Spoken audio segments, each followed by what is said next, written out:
All right. Hey, everybody. Greg Foster here, Tie-Dye Mindset. And also, this one's co-sponsored by my hot sauce company, Inferno Farms. Thomas Kenney Hey, how's it going? is here with us today after our interview. We had chatted about hot sauce and how he enjoys the burn. So I sent him one of each of our sauces, and I think I sent you lava drops, yeah? You sent me 2 bottles of drops. All right, so I did send him the lava drops, which is the darker one. And I also sent him my evil concoction, the lime lament, which is going to be kind of the last dab for all of you Hot Ones fans out there.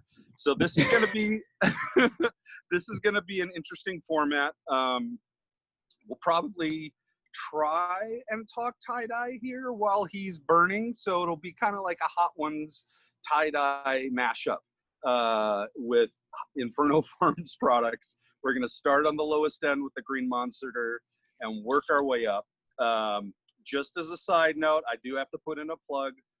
Inferno Farms did release our 2 brand new sauces, the Illuminati, which is a black garlic reaper sauce, which is awesome, and our Tingleberry, which is a seasonal organic strawberry and ghost pepper sauce, which is phenomenal. I had it with pork chops the other night. It is banging. So check it out at the website. Delicious. I'll put the website link in the description after we edit all the videos and everything and get this out. Hopefully we can do that sometime today or before the too late in next week. Anyways, Greg Foster, Thomas Kenney, we're going to burn, we're going to have fun, we're going to try and talk tie-dye, and so... and biology and whatever else comes up. We're just 2 tie-dye friends having fun with hot sauce. Letting the capsaicin open things up. Yeah, I guess I'll just start. So this is your Green Monster. It's like salsa verde tomatilla based, and what's the base pepper you use with this one? So yeah, Green Monster is roasted tomatillos. It has fresh serrano peppers, garlic, onion, cilantro, and a good dose of lime juice. Very much like you said, a salsa verde style. Really bright green, garden fresh taste to it.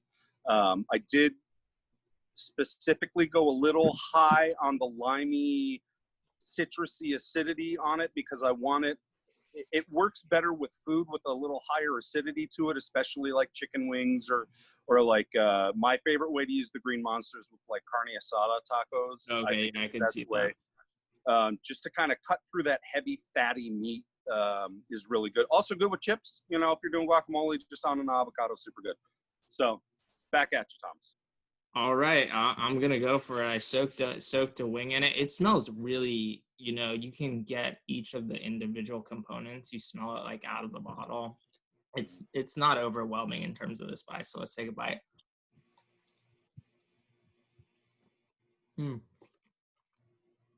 Yeah, I'll probably eat more wings with this one afterwards.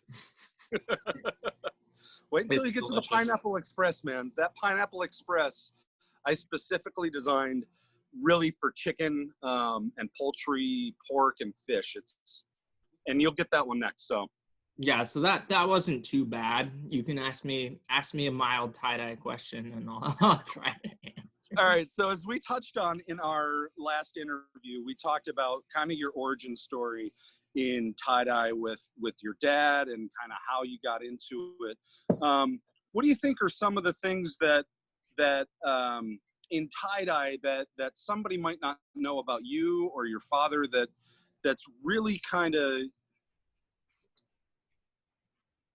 more of, how do you express yourself in tie-dye versus just kind of championing your father's design? Yeah, so I mean, one of the things that I was always about is I saw that if you can work to get these like really small knots. So I made it a personal challenge to see like just how many knots I can get on a piece of fabric. Like you can get on over 400 or 500 knots on like a small 55 by 55. Wow. I'll admit it, it's like slightly psychotic, but I don't know, the feeling of when you finish it and there's just like all these like perfect rows, it's so aesthetically pleasing. And then when you get a dye it too, you just have so much surface area exposed. You can put so many colors next to each other, and it's just a lot of fun. So I think that's something about me. It's like part of the reason I spend so much time on a piece is because I find it fun. I find it satisfying in an odd way. Mm-hmm. And I think for a lot of other tie-dyers too, like Austin, Josh Hudson, Jake Roloffs do these crazy multi-part pieces where they untie it and dye it multiple times. Like, you just have to, I think, assume that is because they love the craft. They get so much satisfaction out of like putting all this effort in. So that's my thing. And then who knows what Paul does? We just have to get a few more beers in him and we'll find out. Or a couple of drops of lime lament. All right, I'll I guess move on to the next green one up in heat a bit. This is the Pineapple Express. Pineapple Express, one of my favorites. This one smells a little bit hotter right off the bat, but you get a lot of the fruity nose. It smells very pineapple-y, tropical. It almost smells like like you said, like a fruit relish or something you'd put on a fish taco. Yep. Reminds me of that a lot. Yeah, so the Pineapple Express, for those who don't know, is fresh pineapple, Scotch bonnet peppers, a little bit of ginger in there, a splash of brown sugar, again, some lime juice for the acidity, apple cider vinegar for the acidity. Again, a very fruit-forward, sweet up front. The heat will kind of come in behind it after the unmasking, as it were. To give you a kind of little kick and reminder that it is a hot sauce. Again, I really designed this sauce more for the grilled chickens, the grilled porks, the fish, the sort of whiter leaning meat, not the really heavy, fatty meats like beef or venison or bison or something like that. This is really that sort of white meat accompaniment. Honestly, I don't know if this is going to sound weird, but I think it would taste good on ice cream too. And I've done that, yes, vanilla ice cream. It is, if you like your sweet and heat, the kind of cream, the creamy fattiness works really well with this sauce. I am guilty of doing that multiple times. So yes, it is a dessert sauce as well. It's really good on New York style cheesecake. Cheesecake. Okay, that's an idea. That's one of I went backpacking the other weekend in the Sierras, and one of the things I brought is that I know a good company that makes like instant rehydrated cheesecake. So I'm gonna have to bring some of your stuff back with me next time. Yeah.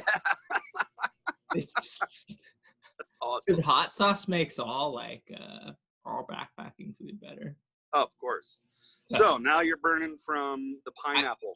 I got some flush on my face. The good. capsaicin is binding to receptors, but the thing is, like, it's not like a heat that really sits in your mouth. It makes you flush. It like gives you some vascular dilation, but it's comfortable. I feel like I could eat a lot of wings with it, and still not be too burned.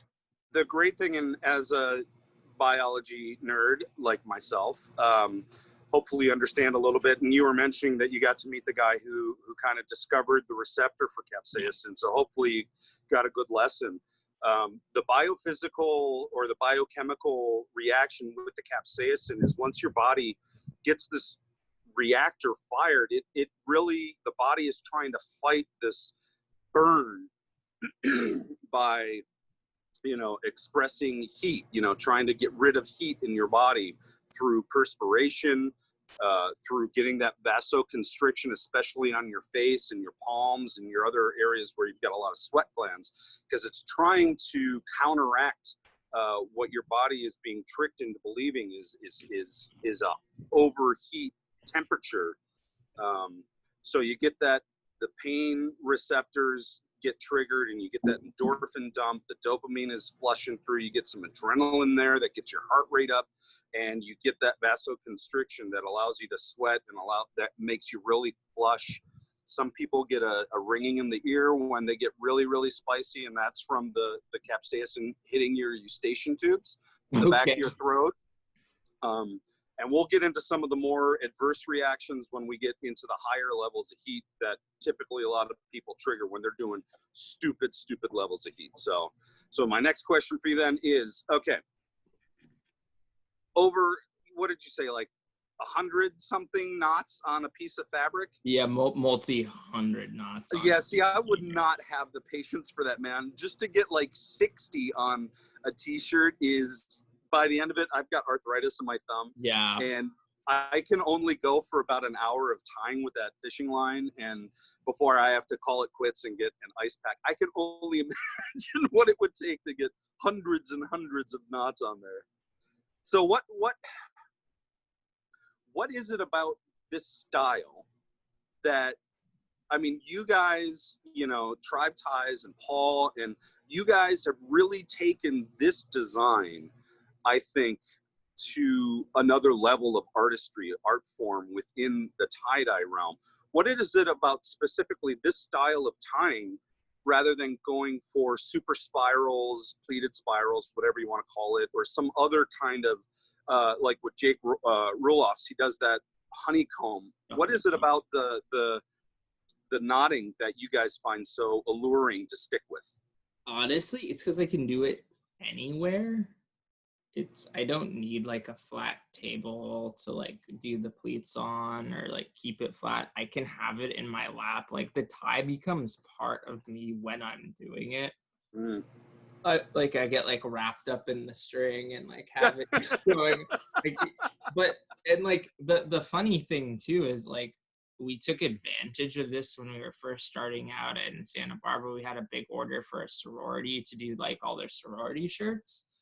And so I had to drive up to the bay. So we had 4 people in the car, like, you know, tying. Like, person drove. Yeah, exactly. Nice. So I don't know. I kind of view it like that. Also, like, you know, it's kind of like doing a PhD or something. I've chosen this style of tie-dye to invest like a lot of my time into delving down that rabbit hole and like figuring out what can you do with it, what can't you do with it, what like where can the style go, how can it be implemented, what can I do with different fabrics. Like it's a more focused question.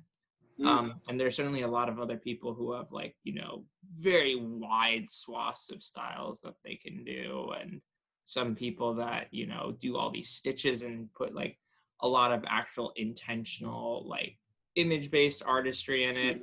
I'm more in the like, I like the kind of abstract camp. I like to be a little bit more ephemeral, ethereal. Also, it means people are more down to have it as a house decoration because it's a little bit more like abstract. It's not like you have a picture of a lion on your wall. Yeah.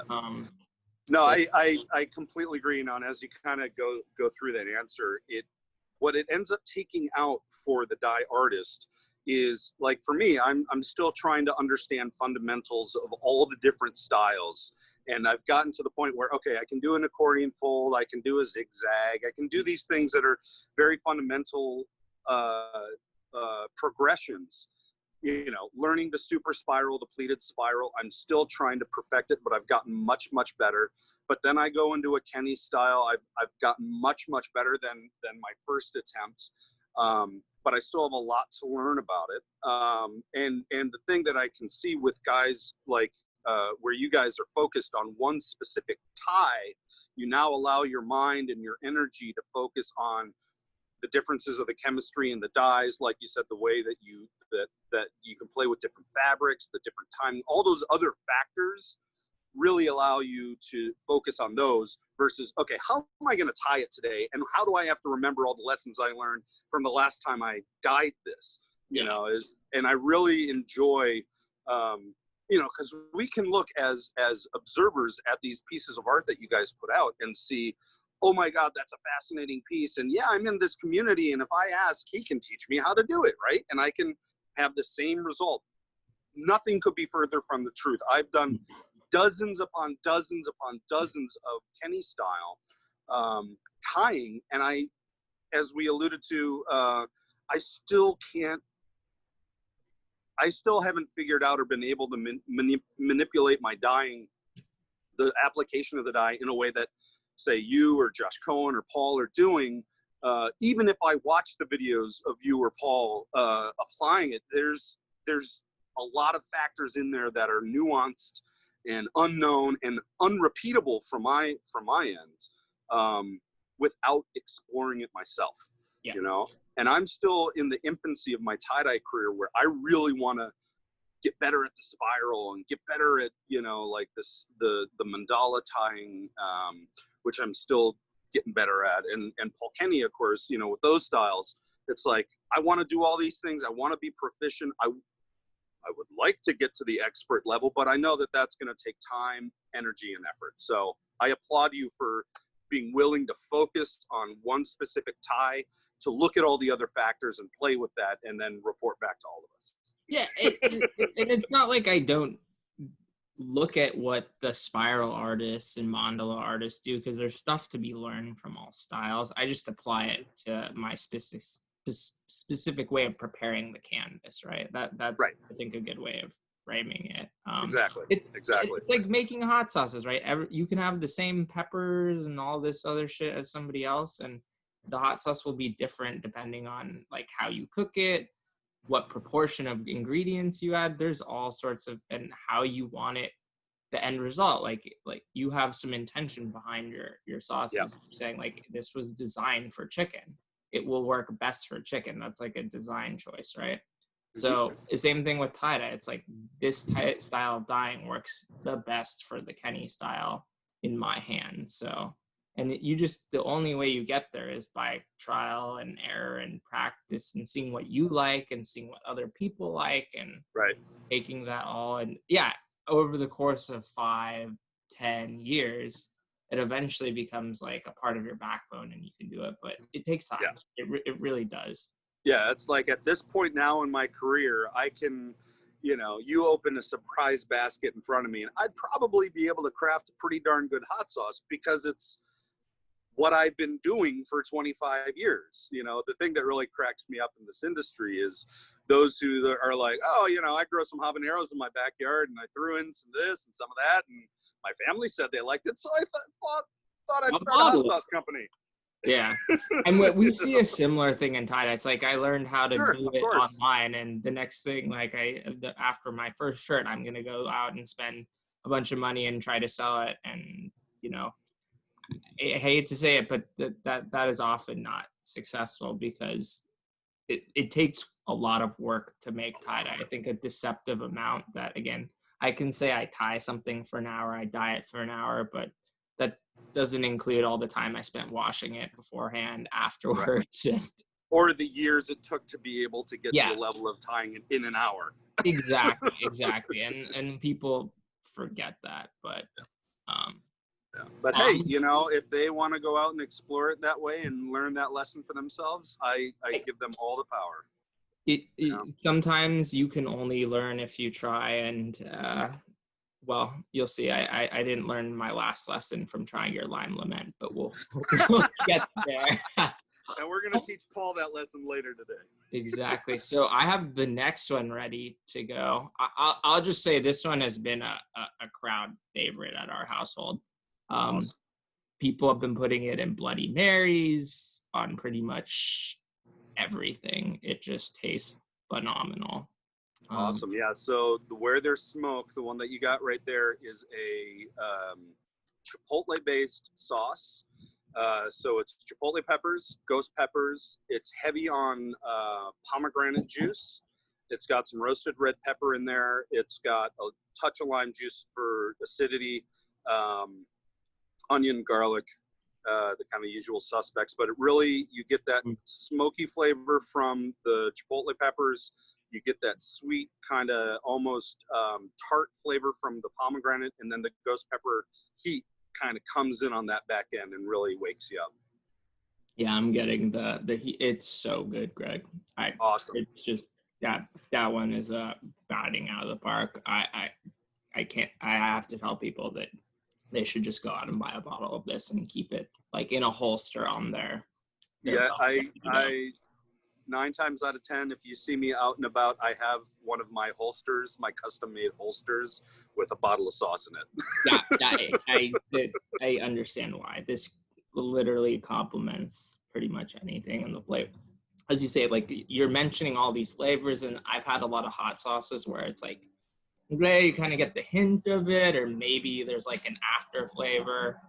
But this, everything is just so distinct. It like punches through. One sec, there's a plane going over. That's cool. From the firefighting efforts. Oh yeah. It's just, you can taste each one of those components you described. They separate out so beautifully, like in your mouth. Awesome. Absolutely stunning, man.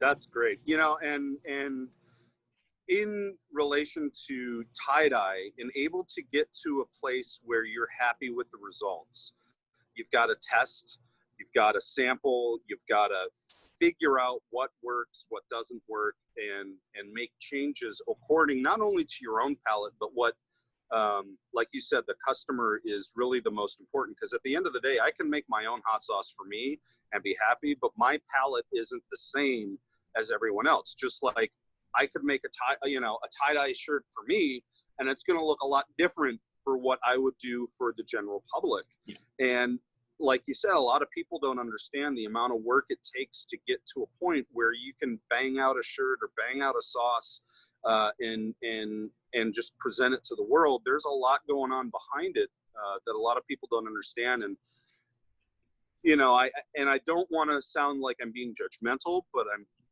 I'm being judgmental. A lot of times, the customer devalues a piece of work, be it a tie-dye or a hot sauce, because you've got the sort of large company competitors out there who have figured out a way to make theirs quickly and cheaply and in mass production, and be able, in my world, you can go to a grocery store and buy a bottle of Tabasco or a bottle of Cholula for under $2 for the same size bottle that I have. Well, they're cranking out, I think the last thing I saw, Tabasco is putting out over 750,000 bottles a day. A day. Think of that. That's nearly 1 million bottles of hot sauce produced every day. I'm lucky if I produce 1,200 bottles of one flavor in a quarter. Yeah. You know, every 3 months. That's a good quarter for me if I'm able to move 100 cases of sauce of one flavor. And the reason is because, A, you know, I don't have the exposure. I don't have over 100 years of market placement, you know, and my ingredients, I'm not buying at scale like that. You know? Yeah.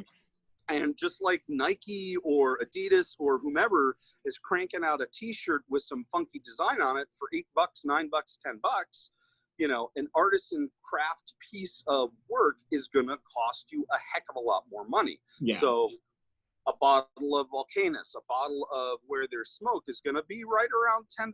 And that's going to barely cover the margin for the retailer, barely cover the margin for me to, you know, make some money, and barely cover the costs, you know. And it's taken me years. I mean, that's why it's been, 5 years I've been a company, and I'm just releasing 2 new sauces.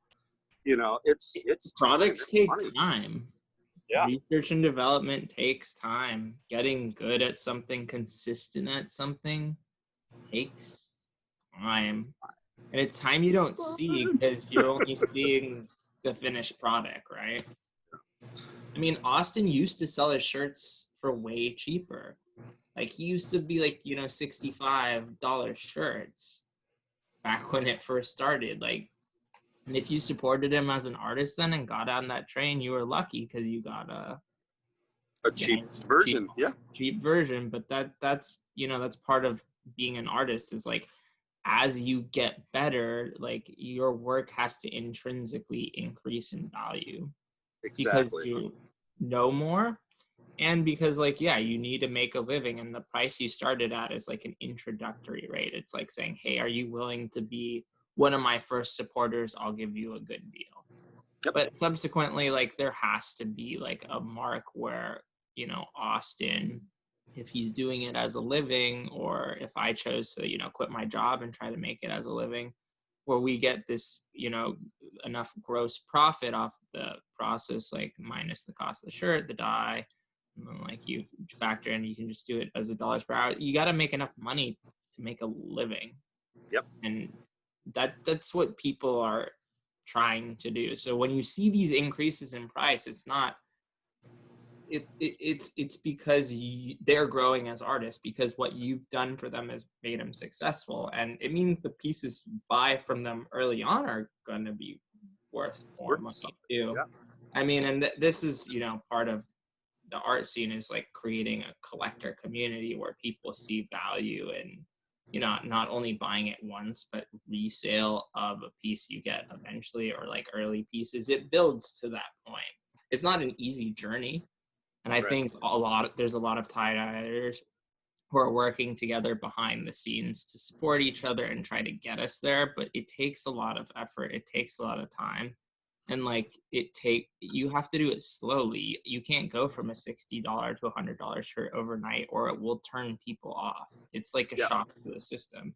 I think how Austin's done it and how other people have done it have been pretty fair. You get these like little $5 increments, like over the course of a few months as they get better. I mean, have you ever, here's a question for you. Have you ever considered getting a helper to help make more product, or why do you keep it with just you?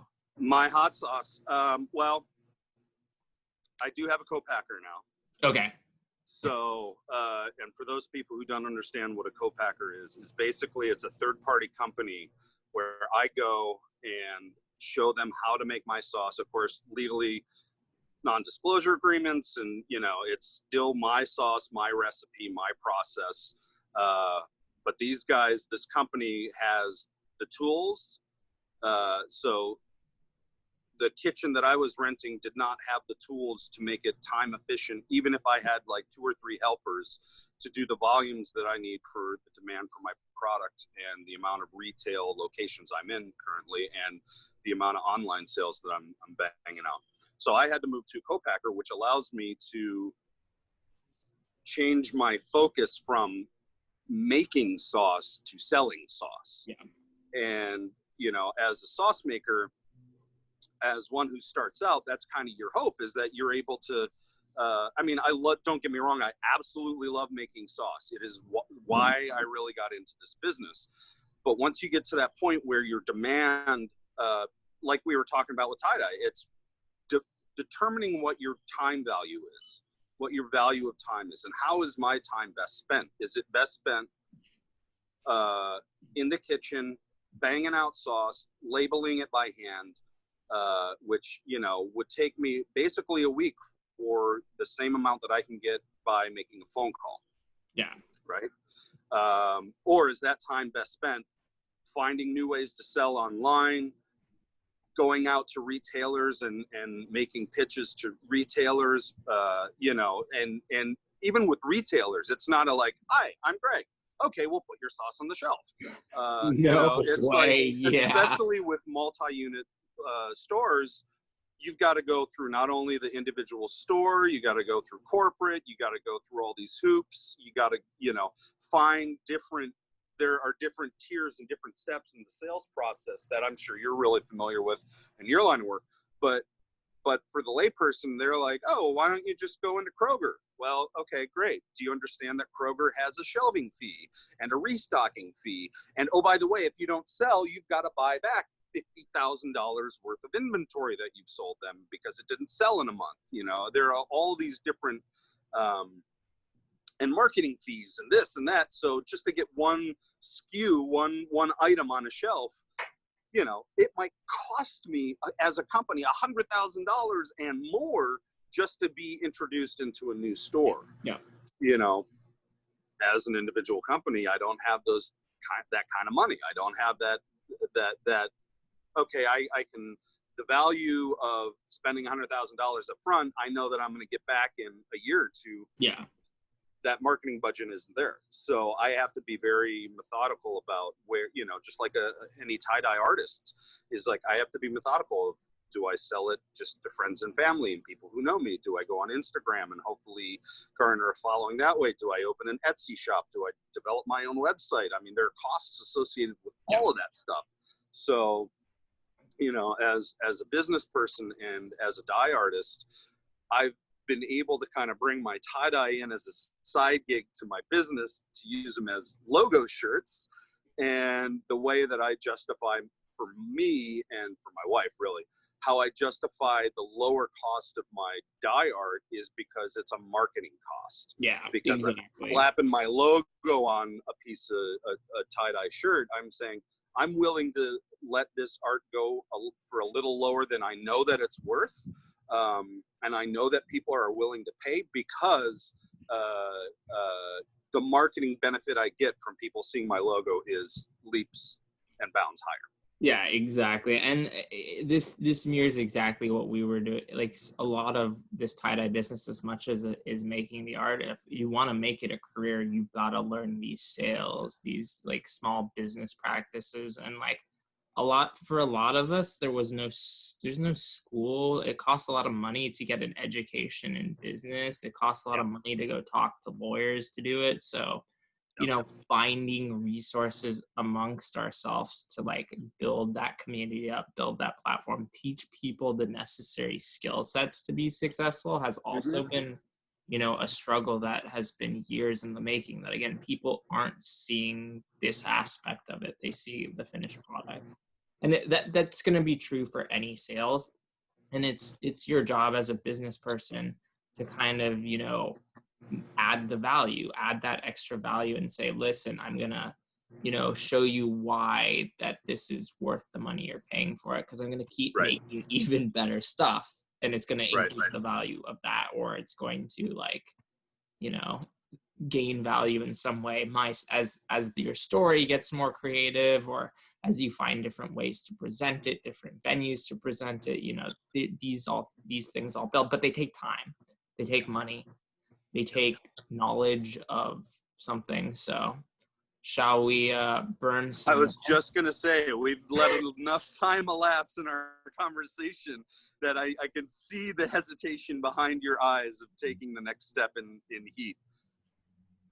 So what do you got there? You've got Volcanus. Okay, Volcanus is really my flagship flavor. It is by far my most popular. It is my personal favorite. I use that on just about everything. It is my Carolina Reaper sauce. It's a carrot-based Carolina Reaper with ginger, garlic, onions, apple cider vinegar, and lime juice. This one I consider to be a little more ubiquitous. It goes with a lot of different foods. I've used it as salad dressing, obviously with chicken wings.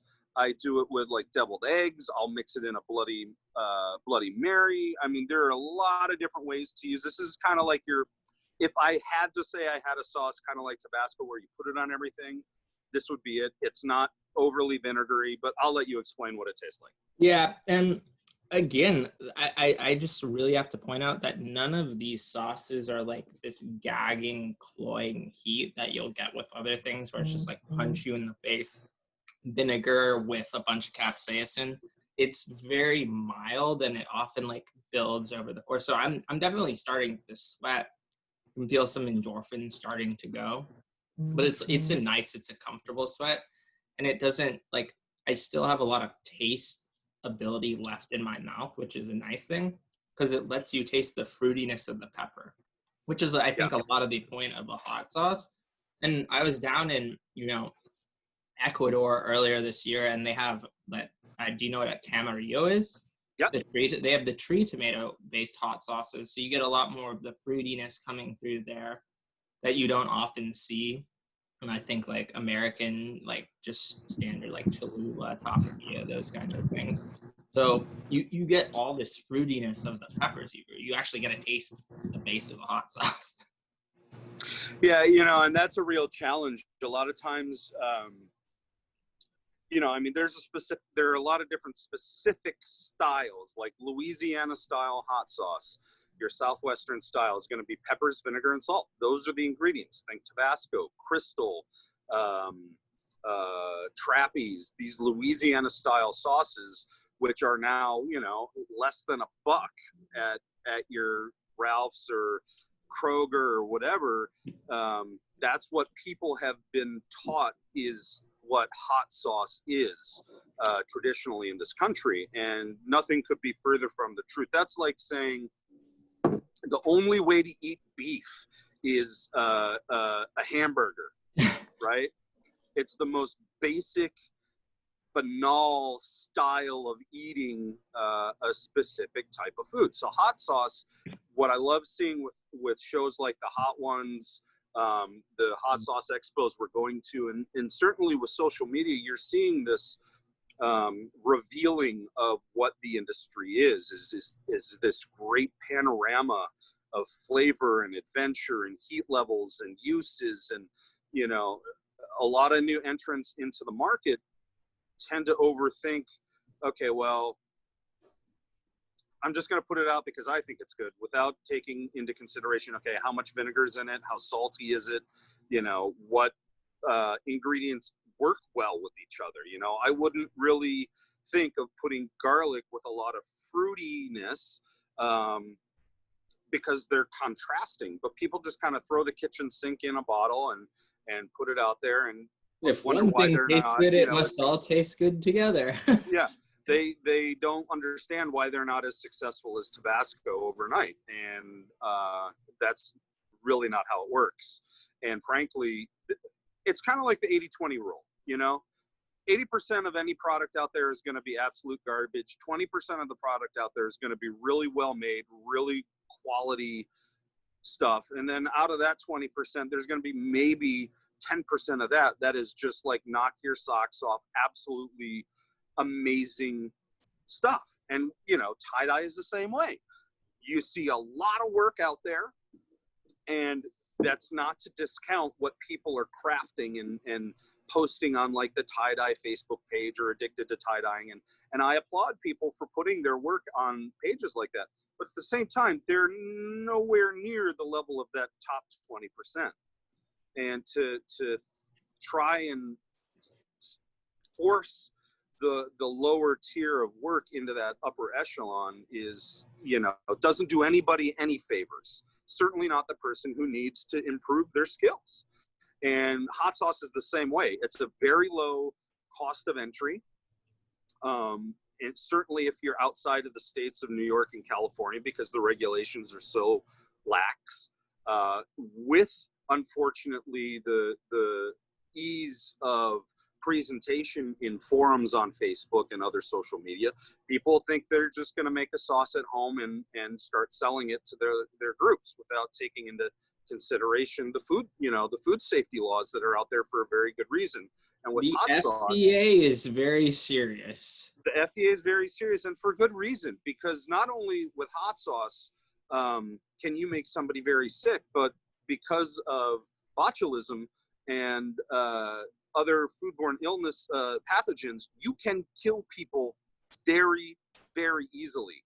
And if you don't process your hot sauce in the appropriate way, you're not only going to have a very unsatisfied customer, but you're also going to be liable for their loss of life.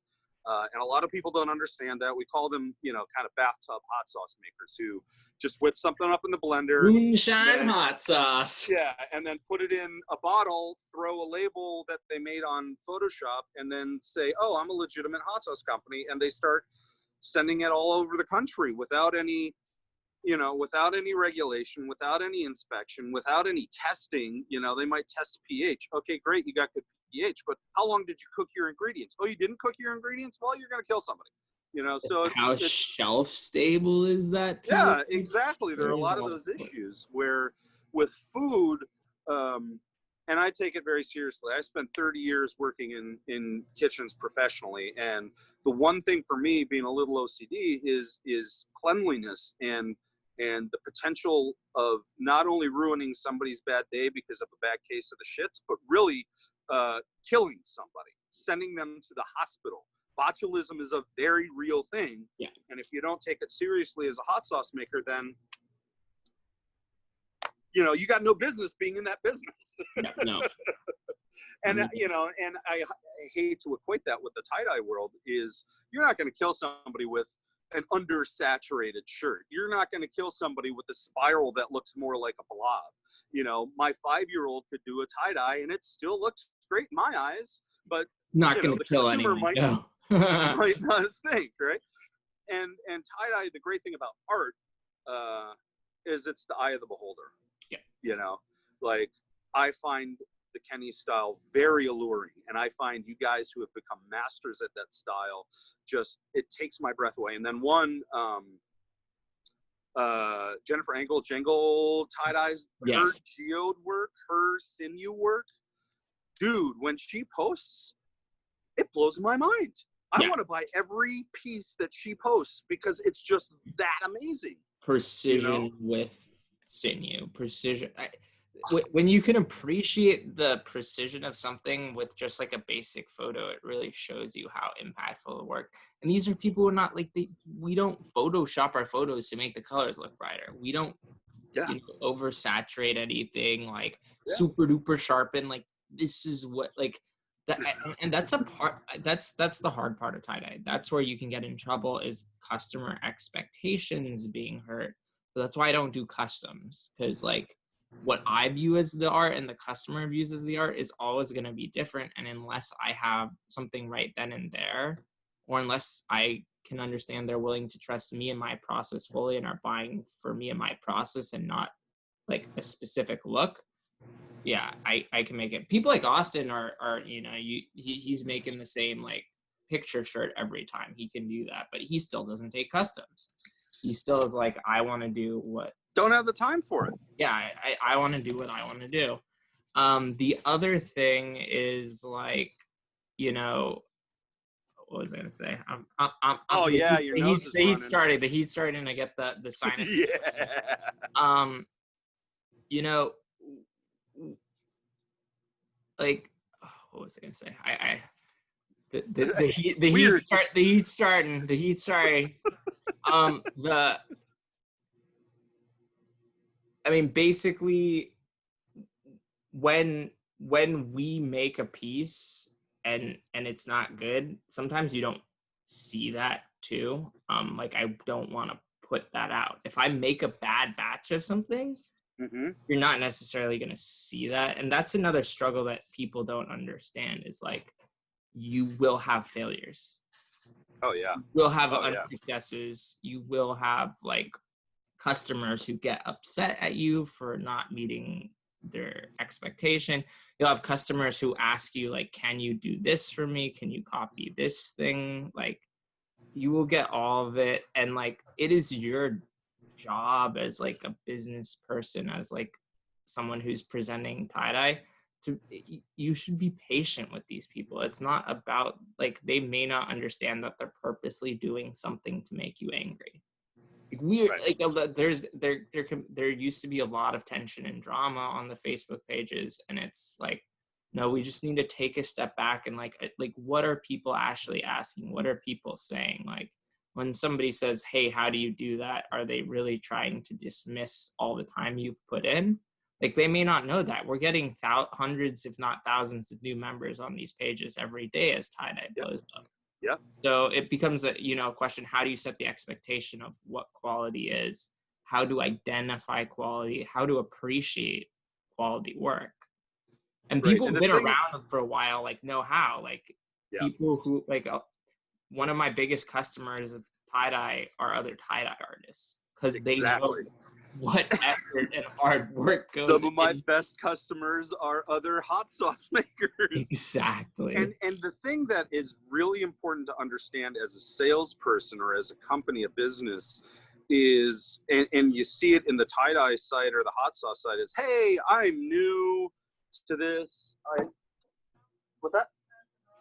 Oh yeah, is hey, I'm new. I really want to understand how to do this. You know, can somebody without being like, okay, I'm going to do all the research and figure it out. Maybe I should check out the files or this. Remember, for that individual, it's their first time. You know, like I had to get over when I was doing booths at fairs and my weekly farmers markets for the hot sauce. I used to get so annoyed with people asking me the same question every time. And then I had to sit back and say, okay, I'm getting the same question 100 times a day. I hear it 100 times a day. They've asked it once. So is it better for me to get annoyed at that person for asking me the same question? Or is it better for me to treat it like it's the first time I've ever been asked that question? Because that's the first time they've ever asked it. Yeah. And when I made that shift, my sales started going up. Yeah. Because I wasn't annoyed anymore. I welcome that interest, you know, that level, that perception from the customer rather than the perception from the seller. Yeah. Because as a seller, if you don't expect or don't know that you're going to get the exact same question asked of you 100 times a day, then you're in the wrong side. You know, like as a hot sauce maker, in the wrong business. Yeah. As a hot sauce maker, I can't tell you how many times I've heard people say, oh, have you ever heard of that show Hot Ones? Oh, you should get your sauce on that show Hot Ones. Like, thanks. Get my sauce on that show Hot Ones for me. Help me out. Yeah. Yeah, right. but that's not how you respond. You're like, yeah, of course I've heard of it. I'd love to be on it. You find a amicable, respectful way to say, okay, what are you really trying to get at here? You're trying to most people are just trying to start a conversation with you, right? Yeah. That's the thing. And they don't that obviously that's an easy question because it's pop culture. And so you get that with tie-dye a lot too. It's like, this is so amazing. How do you do it? I think it's like, that's an intrinsic human question. Mm-hmm. I will admit, I got frustrated, you know, the first 100 times I keep hearing it. And like, you know, I maybe said not some of the nicest messages. I try to like, at least tell people like, you know, I can't be like an on-call like doctor for your tie-dye, but let me show you where all these resources that I put together, because I truly do want people to get better and have a platform to build off of. And that, again, it's not always obvious because they don't see like us having this conversation, which is why I'm so glad, you know, Austin, you and some other people are starting to have these conversations with people, is because there's so much more nuance besides just how to spray dye on a shirt. To this business, to this industry, to us as people. Shall we really burn now? Oh, dude, you're doing the first level. I'm doing the second. I'm doing the last one with you. Which one are you going to? Mikey, do you want to get in on lava drop or go straight for the lime lament? Yeah, all right. I got the lava drop. So here we go, folks. So hold on 1 second.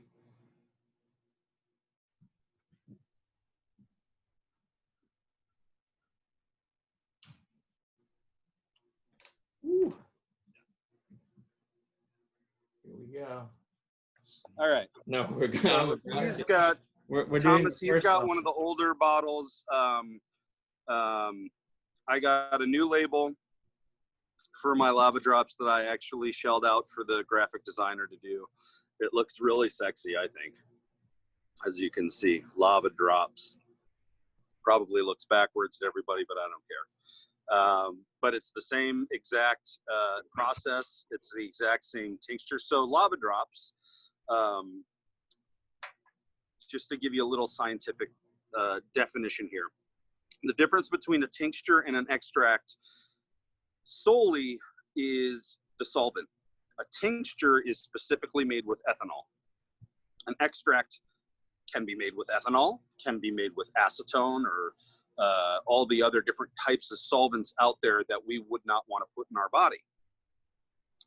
But an extract doesn't have to necessarily be of something that we're looking to consume. You might be extracting different compounds from other botanicals for fragrances or for medicine or any other use. But what we do in the hot sauce world is I use ethanol as my solvent. It's food safe, it's easily consumable, and capsaicin happens to be wonderfully soluble in it. And the one thing about ethanol, though, is it's a little more expensive than, say, acetone or ether, diethyl ether, which unfortunately a lot of manufacturers of capsaicin extract tend to go the acetone route because it's really, really cheap. So they'll buy really, really cheap peppers, like, you know, tons and tons of cayenne peppers or whatever from a less than savory location, and they'll use acetone to extract everything, and then through their process of trying to cleanse off the acetone, there's always going to be some residual acetone. So a lot of the extract sauces in the industry tend to use this, what they'll call a capsaicin oleoresin or capsaicin extract. What it has is a very distinct metallic-y flavor, like you've been sucking on a nickel or a penny all day, and this super highly concentrated burst of pain, because the acetone is really good at extracting the capsaicin, but leaving these residual compounds that are less than tasty. So generally, you know, like sauces, I won't say any names. I was going to say some names of some companies, but I'm not into bashing other companies. But generally, an extract sauce out there is using this really cheap capsaicin oleoresin manufactured through acetonic extraction. So this, long story short, this is a tincture. It is fresh Carolina Reapers that I grow here in my certified garden, which is a big, here, I'll just kind of flip the phone around. You can kind of see it. You can kind of see it over there. Oh, yeah. Those are some tall pepper plants. Yeah. So I grow mine hydroponically for a number of reasons. One, it's easy to control and react to nutrition deficiencies, and Carolina Reapers tend to be very finicky when it comes to nutrition. The soil that I have here in my backyard is not very fertile. Yeah, I can't imagine. In San Diego. California, Southern California native soil. It's not in an alluvial plain like Orange County or something like that. That's got a lot of great loamy soil. This is basically sand. Rock, yeah. Yeah, sand and rocks. It used to be part of the ocean floor. So I go hydroponic. It allows me to control my nutrients, the water, since we get really, really high temperatures. And what it allows the plants to do is reach their genetic fulfill their genetic capacity. So they grow really tall. They're super productive. I've got hundreds and hundreds of pods on each plant right now, much more than you would see in ground or backyard gardening. And then I have actually a guy who works for an agricultural nutrition company, basically a fertilizer company. He's been supplying me with nutrients, and since he knows he's an expert in that kind of field of agriculture, he's been able to coach me into saying, okay, right when they start flowering, cut this one out and super load this one, and you'll get these giant peppers. So I'm getting these big, huge reapers that when I cut them open are just dripping. I'm talking dripping with the capsaicin oil. And so what I do when I harvest is then I've got this big, I'll show you guys again, the sort of contraption over there. Right. Is that a dryer? It's a solar dehydrator that I built this year because I was taking up too much counter space and not very efficiently dehydrating the peppers on my counter. So I built this solar dehydrator. It's hermetically sealed from pests and bugs with screens and all sorts of things. So nothing's getting in there, but it has this cool design where the dry air, hot air gets pumped through there, and they dry out. I can dry out probably like 100 pounds of fresh peppers in a matter of 36 hours. Yeah, especially with the sun down there. Oh yeah, the sun down here is beautiful. So from there, the dried pods, I powder them, a coarse powder, so they don't go through the filter, and then I extract it through a soxylate extractor, which is kind of a recirculating ethanol extractor, which takes about 36 hours to pull out every last drip of the capsaicin. And then I basically evaporate I evaporate off 3/4 of the ethanol. So what let's say I start with 400 milliliters of ethanol and compound, I'll evaporate that down actually to about 50 milliliters of final extractant, and then I add a little distilled water just to proof it, so it's not quite as, taking a shot of liquor or whatever. It's proofed with a little bit of distilled water just to get it to a more palatable place. So the lava drops is highly concentrated, very potent extract concentrate of Carolina Reaper essence. So the reason it's dark is because of the way that the oxalate extraction works. Not only does it pull out the capsaicin, but it also pulls out a lot of the botanical compounds. So when you taste it, you'll see you get the floral, you'll get the bitter, and then you'll get the heat. You're at a palate that you've noticed the nuance in each of the sauces, the different flavors. So with the lava drops, it's the same thing. For those who have a higher tolerance, there you go. Take 2 drops. Come on, be a man. You get the flavor of the Reaper real quick, and then it just right into heat. Yeah. So this is, if people don't know out there, I hold the world record for eating the most Carolina Reapers in 1 minute. It's on Guinness World Records website. The video is on my website at Inferno Farms Hot Sauce. This is what I use to train with.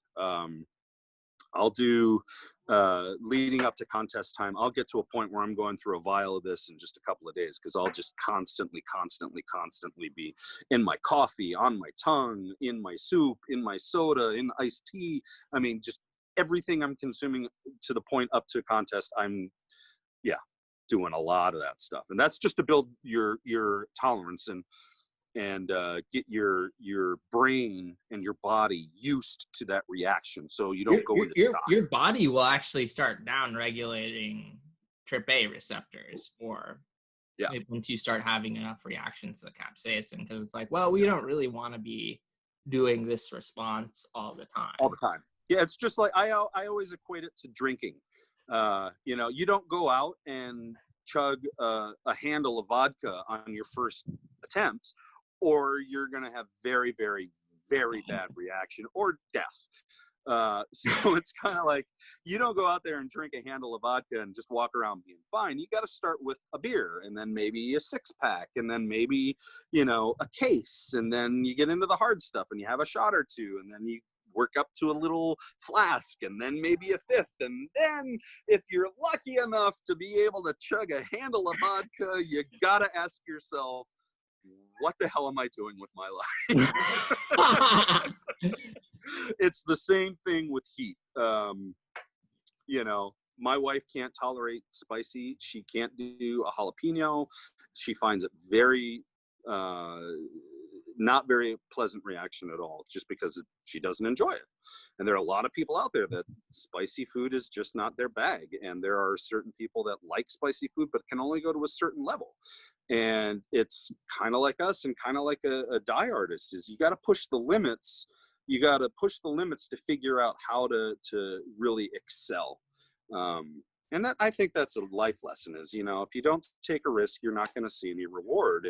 And with the heat, how you doing, by the way? The nice thing is it builds to a certain point and keeps saying, but as you're saying, it's not like this acute pain in your mouth that you get with other hot sauces. Like, yeah, and again, you feel a little bit where it dropped on, but it's mostly this growing, building, internal heat. Yeah, your whole insides get warm. You notice that you're a little bit lightheaded. I got my dog right here. She's you get you get those physical reactions. And the thing I love when I really got into competitive chili eating was the high, that sort of, we call it the capsaicin high, where you're very lightheaded, you're kind of floating on a cloud. I had to sit down the first time I attempted the Reaper challenge, and I was literally like, I had taken a giant bong hit, and I had been sober for 4 years, and it was like, whoa, man, this is this how I get to feel every time I do this? I'm going to do this every day. You know, so yeah, it's funny how you can find, and I think that's why I've fallen back into tie-dyeing and really enjoying it so much, is it's a lot of that sort of focused attention on pushing myself beyond what I can expect, and seeing what the results end up being, you know? Yep. Totally. And I mean, that's what I encourage people, try things they haven't tried before. Even if it's not successful the first time, try something, build, grow. And yeah, you're not going to climb all the mountain the first time you do it. You're not going to be you probably aren't going to, have full control over the process, but that's okay. Right. You can work there. There are ways of doing it. There are ways of training yourself, whether it's just, sitting there and wrapping shirt after shirt to build a callus, or whether it's dosing everything you have with hot sauce to make sure that when you try to break a world record, you aren't totally blown out the next day. Yeah. And it's funny because like you get those questions in tie-dye. How do you do that? After I broke my world record, and still to this day, when I go do television interviews and things like that, they're like, well, how do you do that? And then I get the other competitors, well, what's your advantage? I'm like, trial and error, man. It's not like, I broke the world record in November of 2016 at a hot sauce expo in Arizona.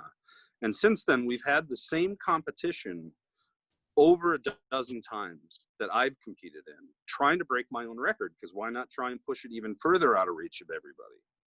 And as the world record holder, the closest I've been able to get is, I think, 115 grams, which is 5 grams short of my current record. Now, mind you, I'm not the only one going for that record. There's the guy who had the record before me. He has not been able to break 100 grams of peppers since he broke his record, since he took the record. And other competitive eaters like Joey Chestnut, the hot dog guy, they have flat out told us in the community, we will not be going after that record because of the pain. Yeah. Eating 75 hot dogs, to me, there's no physical way I could possibly do, as much as I love a hot dog, don't get me wrong, but being able to consume that many, now that's years and years and years and years of training and preparing your body and all that stuff. It's like, yeah, I don't expect any competitor to come up and take my world record without at least being up on stage with me once before to understand what they're going to go through. Yeah, exactly. I mean, I've seen guys shoot video of them prepping by timing themselves eating peppers, and then they get on stage and they freeze. It's like, okay, there's a difference between doing it at home in the comfort of your surroundings, where you know where your toilet is, where your gallon of milk is. Get up on stage in front of 5,000 screaming people in a strange environment with the pressure of a contest on you. That's a different ball of wax. Yeah. Yep. Just like tie-dyeing at a high level is a different ball of wax. It's like there's a comfort zone of being able to do it, in your studio and tying up a shirt specifically. Yeah, no, absolutely. And one of the cool things is going out, and I told some stories on Austin's podcast, but like going out and meeting and working with other artists and meeting, like, even though you're competitive with these people, they're like your colleagues, your compatriots. They're the people who like help keep the tradition and the strive to do better alive. Yep. It's not just you saying, I want to break my own record. It's a bunch of people saying, we want to collectively eat more hot peppers than have ever been eaten before. Yeah. And and people always say, hey, aren't you going to be upset if somebody breaks your record? I'll be like, yeah, I mean, I might be a little disappointed that I don't have it anymore, but if somebody breaks my record, they've earned it. Yeah, exactly. Exactly. They earned it just like I did. It's like the guy who had the record before me, he and I are good friends, because we have this same shared passion of competing at a high level and doing something that somebody else can do. And if somebody breaks my record, I will be the first to congratulate them and say, job well done. It takes a strong man to be able to not necessarily admit defeat, but because I don't consider myself a loser if somebody beats my record. It's just a matter of, okay, you understood what it took to get here, and you performed, and you did it, man. So congratulations. And I think there's not enough of that is supporting people who do well. It can be really easy to say, who whatever, like, why not me? Why not me? Why not me? Like, it's so easy to focus on yourself. It takes a different kind of person, and a person that's looking towards growth of like larger communities, to say, you know, that's really cool. The fact that you were able to do that is badass. I'm not like, you should never deny anyone of their hard work, even if it's not how you would have done it. Like, exactly. Speaking of hard work, shall we get to the? Yeah, are we ready to let's flame on. So I don't know if you noticed, I managed to do everything without drinks, without. No, man, you've been a rock star. But I will say I got my my sugar water for this one. Well, I'm also gonna have my brother come join us, because I think in this situation, like the more the merrier. Yeah. Misery loves company. Misery loves company. Hello, I'm Michael. Michael, how you doing? Good to meet you. I'm Greg. Nice to meet you. So the Lime Lament, everyone, is still basically an experiment. Hold on, don't jump the gun just yet, Thomas. Let me explain what we're getting into. The Lime Lament is still, it's not really commercially available. It's still just a test product. I haven't got the process on it, but I can guarantee you the process on this is within FDA guidelines, state guidelines, because of the proof that we're dealing with as far as the alcohol volume. So I know that it is a safe product. It doesn't have any really funky things in there. It's basically ethanol, vegetable glycerin, and capsaicin, and then organic lime oil. So there's nothing in here that could harbor foodborne illness. I do cook it to temp. I have, my better process control license and all that stuff. So I know what I'm doing, but still I have not passed this through the state. I'm actually sending it out this week because I've had a really good reaction to this test batch. And I really love burning people. So we're going to get this one certified, and it'll be a permanent addition to the Inferno Farms hot sauce lineup. So Lime Lament roughly comes in, again, I haven't had the concentration or the potency tested, but my guesstimation is right around 3.5 to 4 million Scoville units, which is about, it's just insane levels of heat. It's like pepper spraying yourself. It's worse. I don't do this one myself personally, because this is another level of heat that I find, this is a level of heat I find uncomfortable and unpleasant. And the way that the crystal capsaicin works is a lot different than straight out of a pepper, because this is so highly refined and pure. It's almost like a mechanical growth on your palate, rather than just that smooth transition so disclaimer, we tried this a little bit before the doing this, just to make sure what the reaction is. So I can guarantee it should be pretty comical and explosive. And I don't have. We will probably edit some of this out, just as. And I again, I have not done this in quite some time, so yeah, we might be doing some editing. I do not have any milk or water or coffee or anything to flush it out. I think I'm gonna do 2 drops, because that's generally a serving size of these for entertainment value. So, you guys ready? I'm gonna go. All right. Oh no, Thomas. Woo! Holy fucking shit! Oh. So immediately I get that lime. It's sweet. It's really sweet at first, and then it's like a margarita fucking lime, and then it's like, getting fucking maced in the face. Like, there's a physical reaction that you get where your heart like starts to like almost jump out of your chest. And It's not so bad. What are you talking No. about? Mine gets it right in the back of the throat, top of the soft palate. He's got the hiccups. yeah, you got it. So the hiccups I wanted to talk about, because a lot of people get hiccups when they eat spicy things. They don't know why. So capsaicin is this wonderful little molecule that likes to pass through the stomach wall and cause a reaction on the diaphragm that causes it to spasm, hence the hiccups. And I am just so, the back of my throat and into my esophagus is just so on fire right now. And it's continuing to grow. This is one of those things that will grow for 10 minutes. Woo! My ears. Oh, Michael, come on. You got to get back in the shot, man. I spilled the soda. He's cleaning it up. Oh.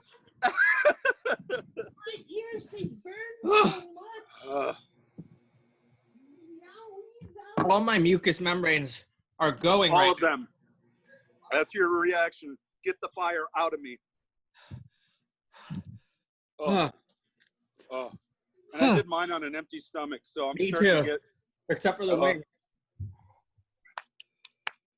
No, this hurts.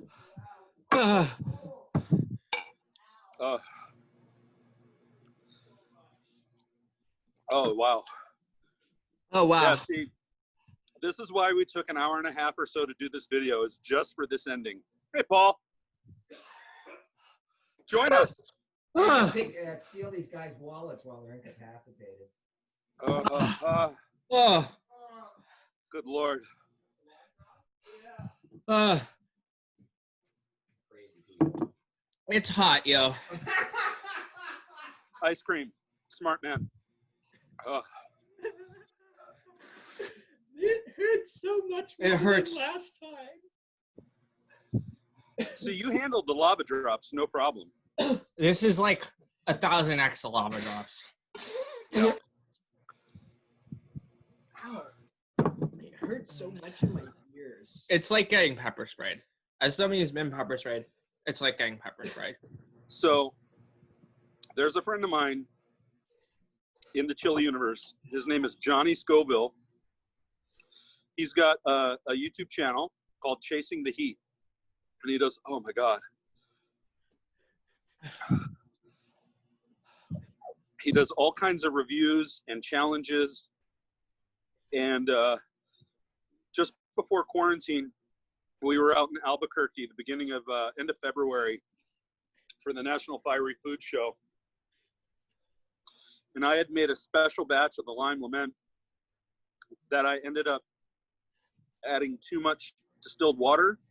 So what ended up happening is it started to separate between the water and the alcohol because it wasn't combining. So what I ended up doing was siphoning off the bit of the alcohol and putting it into a vial. And the water had a little bit of ethanol in it, but not a lot. And the crystalline capsaicin, of course, is soluble in alcohol, and it's insoluble in water. So what ended up happening was what I siphoned off had about 3 times as much capsaicin dissolved in it than a normal batch. And I made the mistake of trying a drop of it just to see what was going on. I literally thought I had to call 911. I mean, I know how to react, so I didn't call 911, but I was not happy. I was almost in panic mode. So I put it in a vial. I brought it to Johnny and gave it to him in Albuquerque. And I called it the Scourge of Scoville. He was doing it and trying to be a big shot. And I think one of the crystal got lodged in the dropper bit. And he came up to me the morning of the show. And he's like, "You bastard, I can't believe I hate you." I'm like, "What did I do?" He's like, "Dude, I ended up squirting like half a dropper full right in my eye." I've been blind for the last hour and a half. Like, legitimately blind. Yeah, he tells the story a lot better, but he apparently squirted about a half a dropper into his eye unintentionally. If you can imagine that kind of pain. That would be, I'd be in pain. Oh, yeah. So imagine how you're feeling right now trying to do something very detailed as far as tying a knot or laying some dye. I can't even. I can barely form words, right? I can't even exist in It is. dimension. These are really intense. Yeah, they're fun, huh?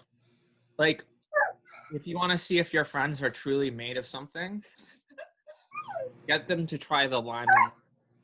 So my co-packer, the guys who make my sauce for me now, they were a couple of hot sauce guys like me, smaller hot sauce companies, decided to get together and start this co-packing company, California Hot Sauce Solutions. Great guys. They do wonderful work. They've grown to a level where they've had to hire employees. Well, every time I come through to pick up sauce or talk to them or drop something off, I usually carry a vial of either lime lemon or lava drops with me in my pocket. So when I walk through there, I'll bring out the lime lemon, and every new employee who hasn't met me before, they're like, "Oh, you get to meet Greg. You get to get initiated into this world now." And I'll give them 2 drops of lime lemon. And some of the people have not been the highest tolerance people and have literally had to send them home for the rest of the day. Yeah, I mean, it lasts a deceptively long time too. And the other thing you get is when you're blowing stuff out your nose, that has capsaicin in it. Yeah. Like, I'm starting to come down now, but it's still really, really, really, really hot. It's really hot. At least it's only in my mouth now. Yeah, it's not in my entire chest. head. It's not in my esophagus. It's just the It's not in Top of the roof of my mouth right now. Yeah. Woo. So that's about as intense as it gets, folks. I have never tried anything like not even fresh peppers have I tried. Yeah, no, fresh pepper. Well, so I'm also good friends with Ed Curry, who is the inventor and the breeder of the Carolina Reaper pepper. His company, Pucker Butt Pepper Company, puts out amazing sauces, and they grow tons and tons. And he basically has supplied the hot sauce world, the military, Campbell's Soup, a lot of people with Reapers and other peppers. He's not just a Reaper grower, but he is a mad botanist, a mad scientist. And he's been developing peppers for years and years and years and years. And we were at a show in Portland a couple of years back, and kind of in the industry of us hot sauce makers that know Ed, know that when Ed says, "Here, try this," it's probably in your best interests to say, "You know what, Ed, I'm okay." But I'm one of those stupid people, and good friends with Ed, and being the world record holder, there's a little bit of machismo and ego involved, but I'll say sure to anything that Ed gives me. It was late night, the night before the show. We had been walking around downtown Portland. We ended up at Yard House, which is kind of like cheesecake factory, but like focused on beer. Neither of us drink, but they have these amazing little tuna tacos, and their food was pretty good. And we've been there a few years in a row. So we were there. It was late. I was tired. We had been working all day. We had done TV interviews, and I was kind of peppered out, but it was late. I had needed something to eat. I was eating some food, and then Ed whips out his little plastic baggie with his developmental peppers and gets a plate, and he slices only 3 tiny little shavings off of this one really dark chocolate brown pepper. And he's like, "Here, Greg, try 1 piece." I was like, okay, how bad could it be, right? I ate this thing, and we're talking, minuscule slice. I ate this thing, and in about 10 seconds, looked at Ed, and I was like, are you literally trying to kill me? This was bad. This little sliver of pepper was way worse. And I came down, and like an idiot, I ate a second piece. And I was like, and it wasn't as bad as the first reaction. So I ate the second piece, and we're sitting at the bar, and I'm drinking milk, and I'm just like, having some ice cream. And I'm like, oh God, this is awful. And I'm not one much to get stomach cramps or, after, like the Ring of Fire or anything anymore. So I don't think much about it. We go back to the hotel. I go to sleep. At 3:30 in the morning, I wake up profusely sweating, doubled over in the fetal position from just the most vicious cramps in my stomach and intestines. And I was suffering for a good 45 minutes until I was able to finally get it out of me. But it was like getting kicked in the nuts, but like up times a billion, where you're just on the ground, convulsing, shivering in the fetal position in pain. That's how it felt. So there are peppers out there that pack a wallop. I don't think I need to eat those. Yeah. They're coming. Stuff that'll some smoking Ed and Curry stuff from I've watched the hot ones and stuff like that pepper. I've almost got to try the last dab once. I did hot ones for a school project for a presentation. Cool. And someone brought the last dab in, and I smelled it, and I was like, no, this isn't gonna work. This will not work. Yeah. So The thing about the lime is when you smell it and you first taste it, you can't tell it's going to kick you in the fucking face. Yeah. Oh, it's like getting a brick smacked across your face. Easy. Yeah. Yeah, the lava drops I can handle, no problem. Sure. Most people say the same thing. This is truly, if you want to test your taste buds. Yeah. This Paul's hovering in the background like he's wanting to try it to see what's going on. What's all this commotion? I'll shoot myself in the head and get done with it. But No.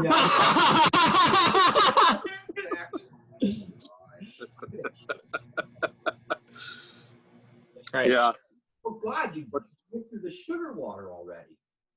I did it. Oh yeah, they've been dying. We both did it. It's done. Everyone did it except you.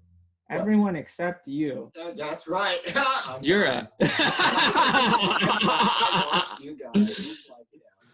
Oh man! So at my farmers market booth, Sauces. I will not do the drops. No, this one. This one's doable. This one's doable. This one isn't more. Come on.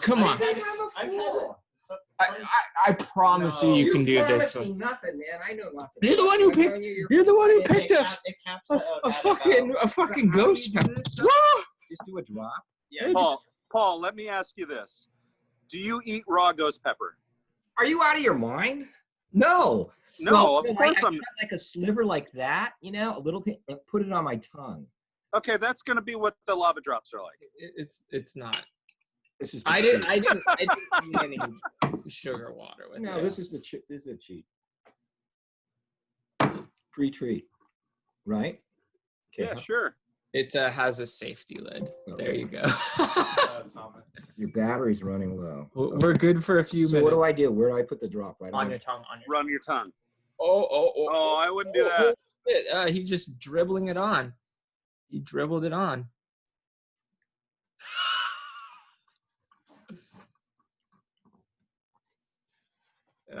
Don't touch your eyes, and don't use that hand to go pee later. I've cut up peppers and made both of those mistakes. And you use your fingernails to scrape them out because you're stupid. Yeah. It absorbs into your fingernails and it lasts for literally. He's going back for more. There you go. He could do lime lament. If this isn't a glowing review about the product, I don't know what is. I thought you guys said it would be hot. You want a fucking roast? Do that, but like I said, the lime lament is. Do not put that one on your finger. Why not? Drop it on your mouth. All right, fine. Put it on your finger, but then do not use your finger for anything. I'll stick it in your eye, dude. You're gonna Give him a wet willy. That's okay. Mikey, my charger's outside. If you could go running. Oh yeah. Wow. Are you on any heart medication or anything? Because there are some drugs out there that block the receptors. I didn't do very much of it. You did it. Yeah. You did about the same as us. Yeah, there's some like blood I pressure, feel it. heart medications that'll block the efficacy of the TERP receptors. Yeah, You're definitely starting to turn red. Yeah. I know. I like it. You can feel it down here. Yeah. Wow, Cool. He's making us all look unprofessional. He's making us all look like wimps. I cheated. Yeah. It's the cheat. The sugar water before. The sugar water beforehand. Well, Thomas, you took some big drops too. Woo. Okay. Okay, there we go. Now it's hot. Okay. Don't touch that hand. Don't touch that hand. Woo. Yeah. Hey, I got the tears going. Brow is sweating. All right. Hey, yeah, I just cut it. Yeah, you froze right when your dad was like looking off in the space. I was like, either he's like completely in shock or it froze. My battery had died, but You got the hot sauce on the computer and it decided. yeah, it melted through like fucking thermite. Nice. Cool. Well, hey, that was awesome. We even got Paul in there to burn. Yeah. So, and I'll stop the